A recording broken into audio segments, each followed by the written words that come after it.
Hi, welcome back to the Performance Podcast. This is Keerthana Swaminathan, and we have a very, very interesting guest today, Mr. Ajai Selvaraj, who was a tennis player and right now a tennis coach, also the founder of Prime Tennis. He's doing amazing, amazing work, and he's also a person who completely believes in a multidisciplinary approach.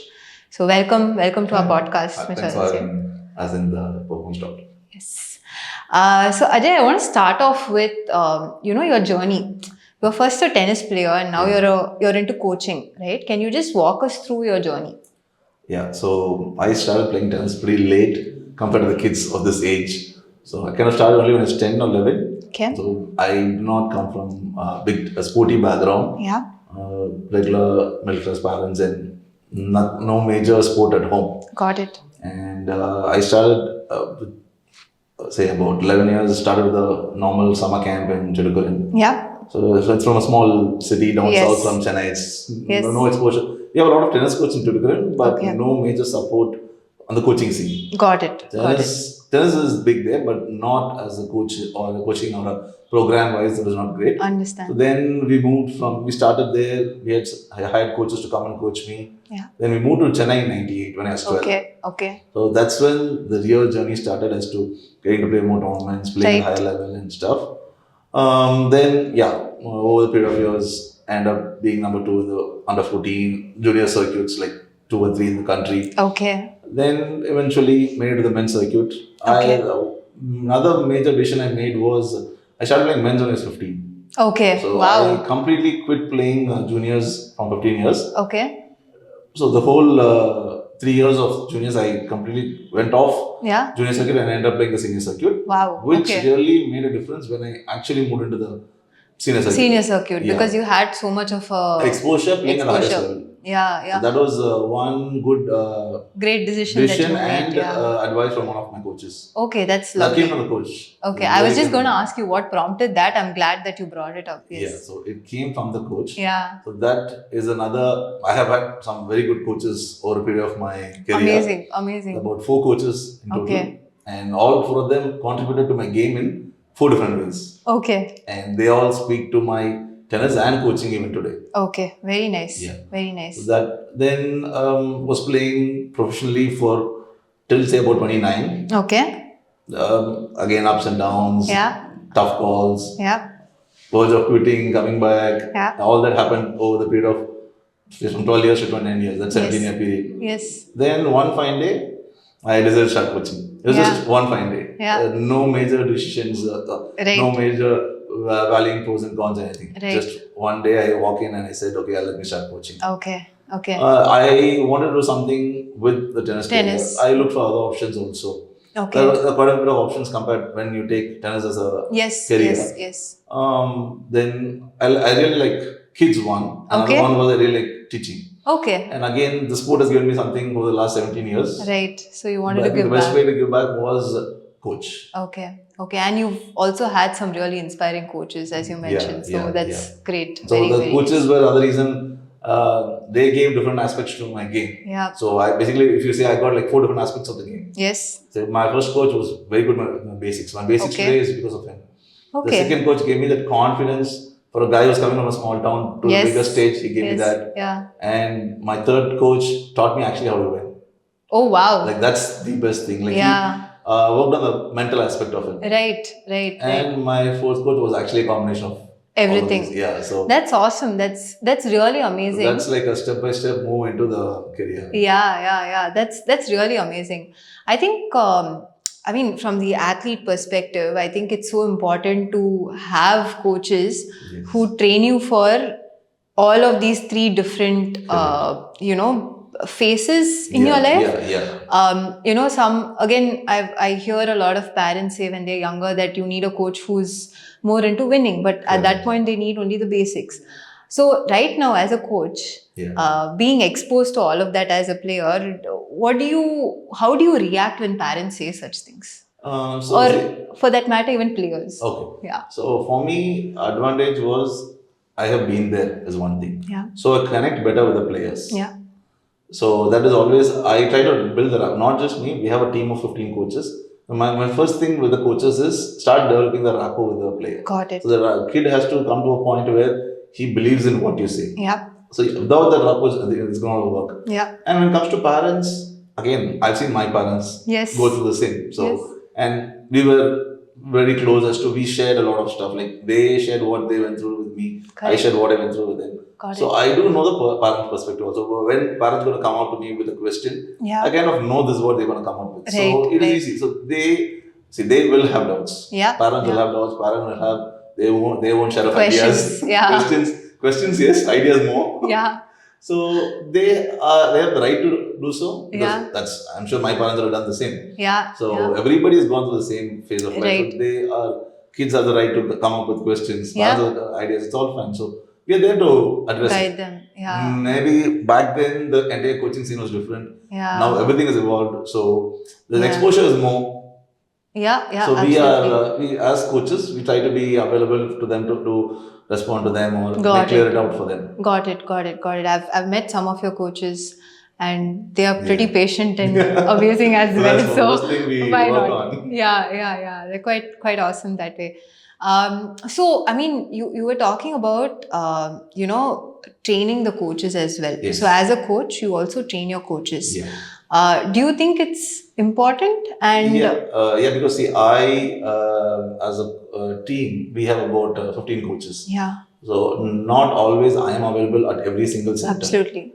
But as prime tennis, we have a single USP, which is like the way I coach is what. So what we do is we do a monthly meeting with all the coaches. Okay. We review what has gone through the month. Yeah. So any skill which is like we have one thing we do is we share a WhatsApp group. Okay. So we keep posting as to when we learn something, we post it to others. Okay. So obviously everybody has to keep learning. Yes.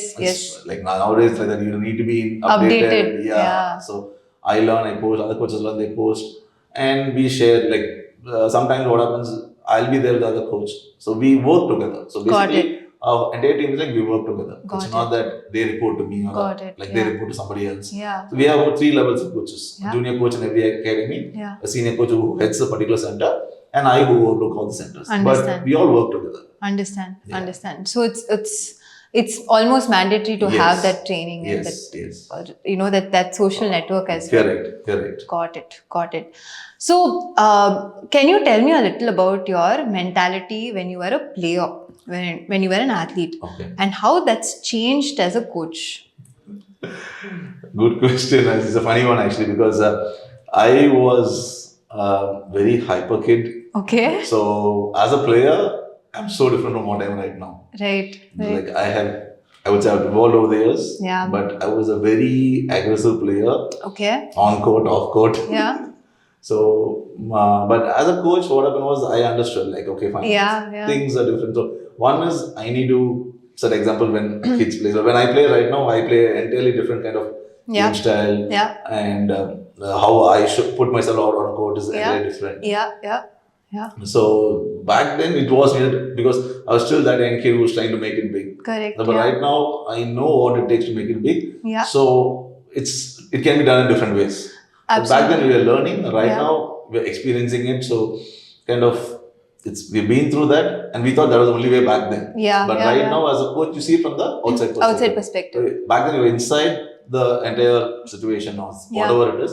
Right now we are outside it, so we see it better. Yeah. So helps me and the kids because when I tell them, see, I don't tell you this because I did it. I tell you this because I didn't do it. Yeah. So that's a very common phrase I use with the kids. Absolutely. And kids also, when you say that, so they believe, okay, fine. Well, this guy is just not saying it. Yeah. Made the same mistake which I do. Like I tell them, see, they come up on a Monday morning. These kids come up like they don't want to come. Like I feel the same way when I go on a Monday. Yeah. But I've gone past that, and that going that way didn't help. Going the better way helps. Yeah. So that way we can hand better with the kids and all Absolutely. I think what's so inspiring about you is that you have that empathy with your athletes, towards your athletes, because you've gone through that.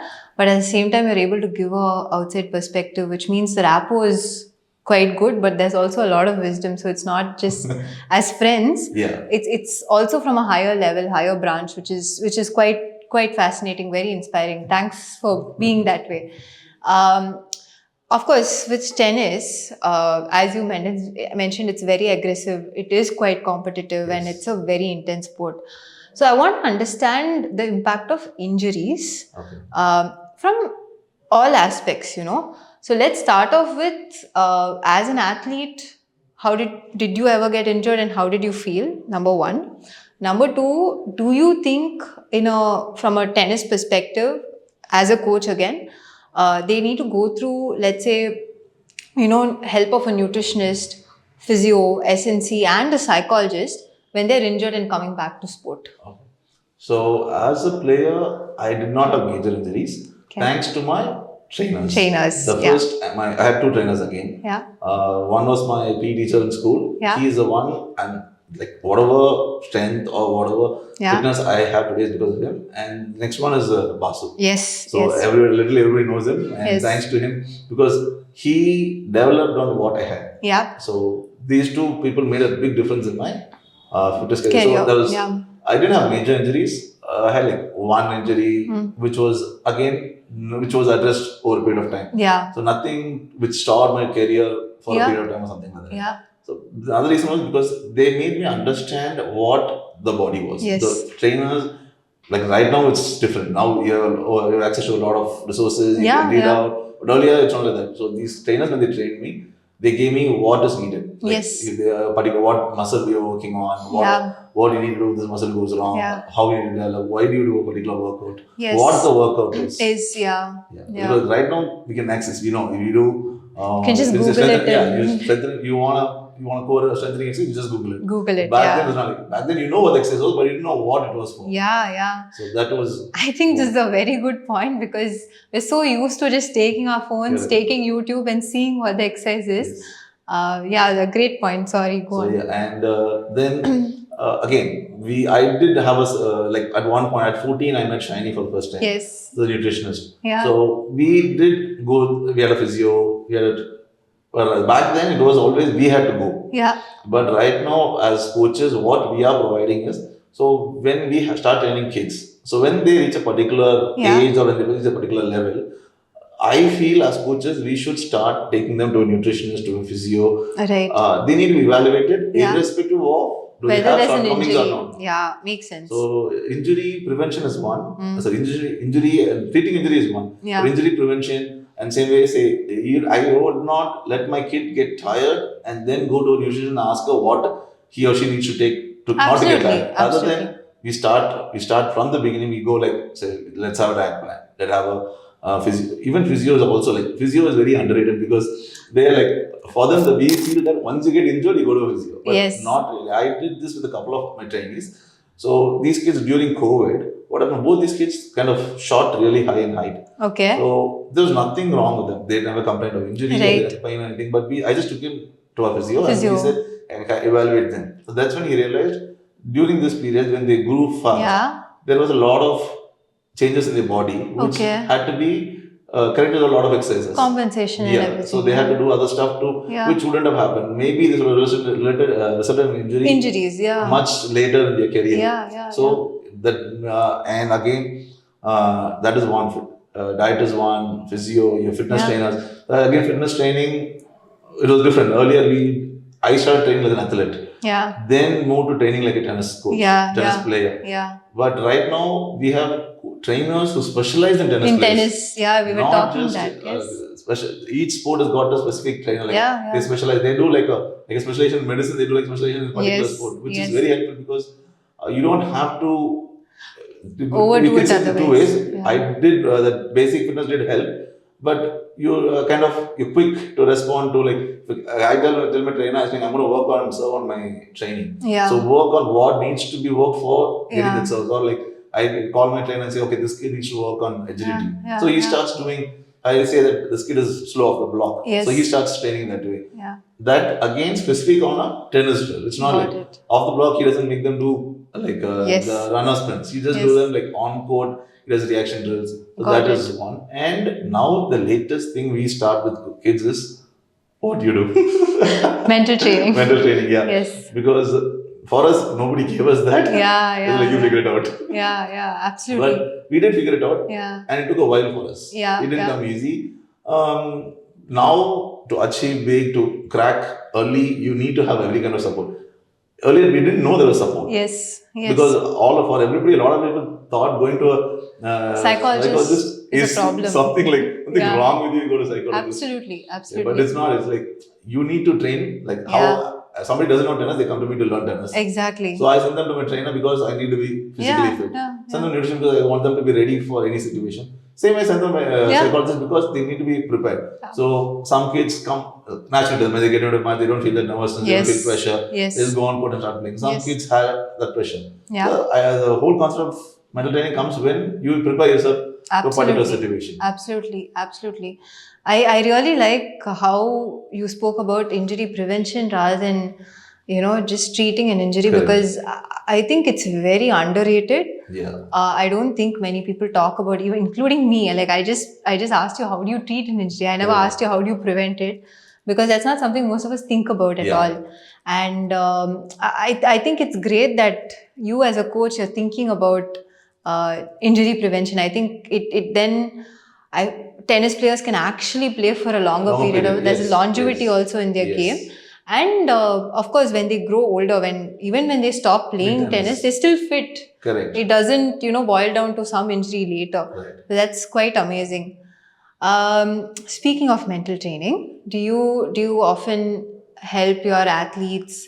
Is there any particular technique you keep telling them to do as a coach? Because you've also been a player, I'm sure there are certain things that has worked for you. So have you ever advised them, saying, try doing this? Is there anything like that? So we call it the fire and ice situation. Yeah. So basically, everybody goes through this. Yes. One thing which, I would say, if you take a great player and an average player, there's nothing different between them. They play the same amount of hours, they play the same kind of forehand backhand. Forehand backhand cannot change, serve cannot change. Yes. You and me serve, we still serve the same way. Absolutely. It has to be still served inside the box. Yeah. Just because I'm a better player, I don't get a bigger area, you don't get a smaller area. Yes. But just that how we approach it. Yeah.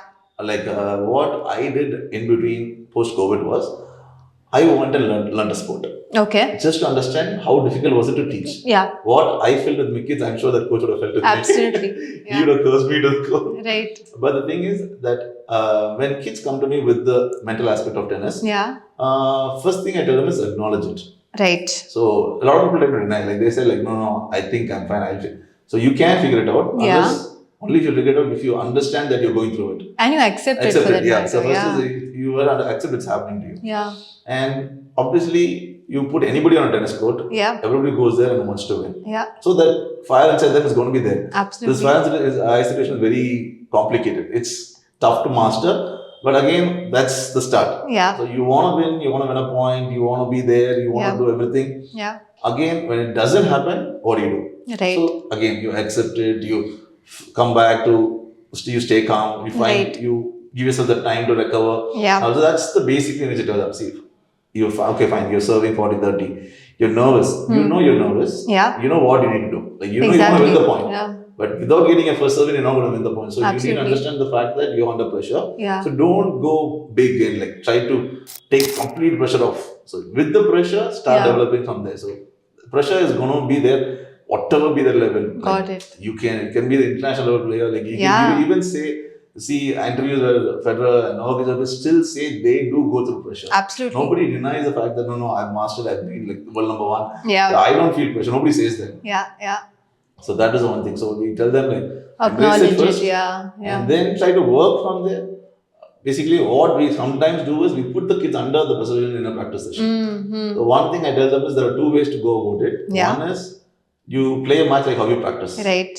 Or you practice like how you play a match. How you play, yeah, exactly. That's a simpler version of like, maybe smaller kids or like kids who are in the intermediate level, they find it easy. Yeah, absolutely. So that they don't find it like embracing it might be too much for them. Yeah. So see, I tell them like I'm the kind of person where I play better in a match than practice because I play the same way. Right. So I'm not over anxious. Yeah, so I kind of keep it relaxed. Yeah. I like to keep it light on a match situation. Got it. But that might not work for everybody. So I tell them better prepare yourself for a match situation. Yeah. Absolutely. At least you're more prepared. Yeah. There's better awareness as well. Correct. Absolutely. Lovely. Very nice. So mindfulness is something that people keep speaking about a lot. And I know a lot of coaches have integrated mindfulness with coaching because that's how it can be done as well. So even when I have psychology sessions with my athletes, I have to include some amounts of, actual shadow practice or something over there. So as a coach, have you ever integrated mindfulness technique with it? Yes. If so, how? First thing we focus on is tennis is, so tennis compared to other games, what happens on tennis court is you're quick between points. Yes. So points are long, but the time between points is very less. So how do you recover? Physically, yes, we can work on. Mentally, how? Got it. So very common, the simplest thing is breathing. Breathing, Yeah. So that is, you go to anybody, that's where they start. So that's that is true. one thing we kind of tell them, like breathing, not just for tournament players.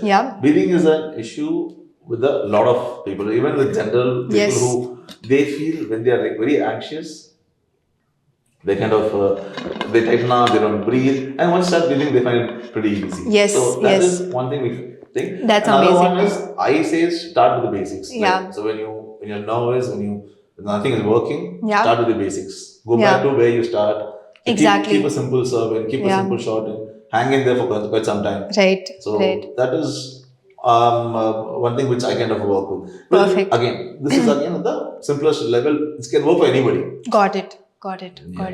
Yeah, one thing I keep telling my athletes is to focus on one point at a time. And it becomes very easy for them. They get less overwhelmed when they do that. Yeah.